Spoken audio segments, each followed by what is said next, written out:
एक मिनट। पैर में भी लगी है।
इनके सर पे लगी है।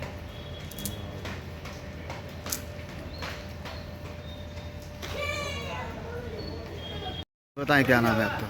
मेरा नाम है सपना जौहरी। कल हम वेकेशन वैली गए थे अपने बच्चे का 20वां बर्थडे सेलिब्रेट करने के लिए। उसके बाद हम लोग जब पानी में एंजॉय करने चले गए, जब थोड़ी देर बाद देखा तो रेन डांस जहाँ होता है वहाँ हमारे बैग रखे हुए थे। बैग पूरी तरह से गीले हो गए।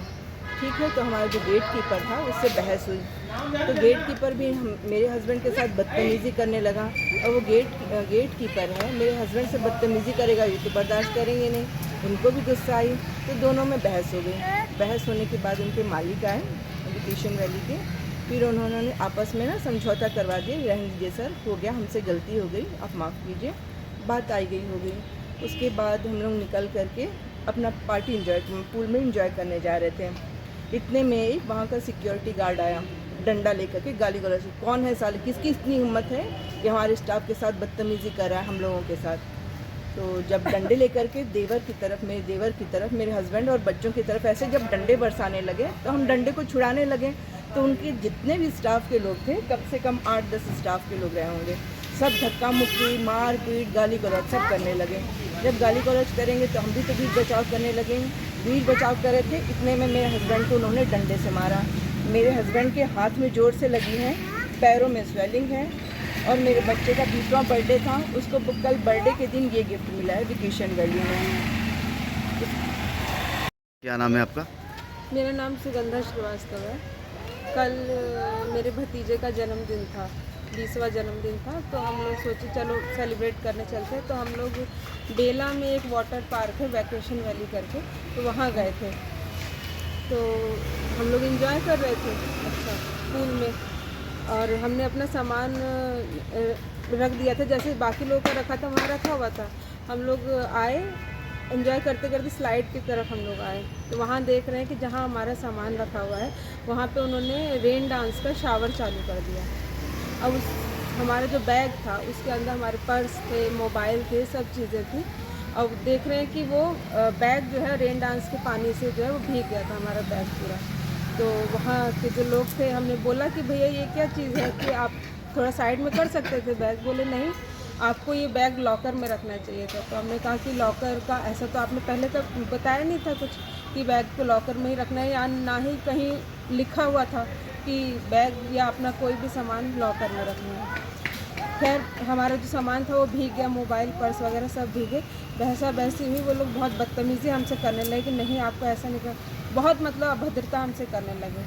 जो थोड़ा शोर शराबा सुन के उनके मालिक का बेटा आया हमारे पास, तो जो भी था माफ़ी वाफ़ी मांगने लगा, बात सॉर्ट आउट हो गई। उसके बाद हम लोग फिर चले गए। तो बाद हम लोग एंजॉय कर ही रहे थे, वापस जाके हम लोग तो उधर से एक उनका आदमी आया, ब्लैक कलर की टी शर्ट पहना हुआ था जिसके ऊपर सिक्योरिटी लिखा हुआ था। डंडा लेके आया और चिल्लाते हुए वहाँ से आ रहे कौन है माँ हम बहन की गालियाँ देते हुए तो मारना शुरू करने लगा। हम लोग उसको छुड़ाने लगे, हमारे पुरुषों पे उसने डंडा उठाया, मारा भी। हम लोग उसको छुड़ाने लगे तो हमारे साथ महिलाओं के साथ और बच्चों के साथ उसने अभद्रता, मारपीट सबको, मेरे जेठ जी को, मेरे हस्बैंड को, मेरे भतीजे को, मुझे, छोटे छोटे बच्चों को, सबको मारा। सबके ऊपर चोट के निशान भी हैं। गाली गलौज करने लगा, बोला कि आप होते कौन है, मैं यहाँ का लोकल हूँ, मैं छोड़ूंगा नहीं, ये करके मारपीट करना, अभद्रता करना शुरू कर दिया। उसके बाद हम लोग जैसे अपना बचाव करने लगे, बचाव करते करते चप्पल वप्पल सब उतार के हम लोग भाग के आए, सबके पैर पे छाला वाला सब थे। ठीक है, वो भी बात हो गई। फिर हमने सामान थाना रामपुर बाघेलान कंप्लेंट करने गए। वहाँ पे एएसआई सर थे, उन्होंने बोल दिया कि हम आपकी एफआईआर नहीं लिख सकते। बोले टीआई सर आएंगे तब उनसे बात करें। बहुत हमने कहा कर लीजिए, एफआईआर रिपोर्ट कर लीजिए, तो बोलो नहीं टीआई सर। फिर फाइनली उन्होंने टीआई सर का नंबर दिया कि आप खुद बात कर लीजिए। ठीक है, टीआई सर से मेरे जेठ जी ने बात करी फ़ोन पे, तो उन्होंने कह दिया कि नहीं ऐसा कुछ नहीं हुआ है, आप लोग झूठ बोल रहे हैं, आपको कोई चोट नहीं आई।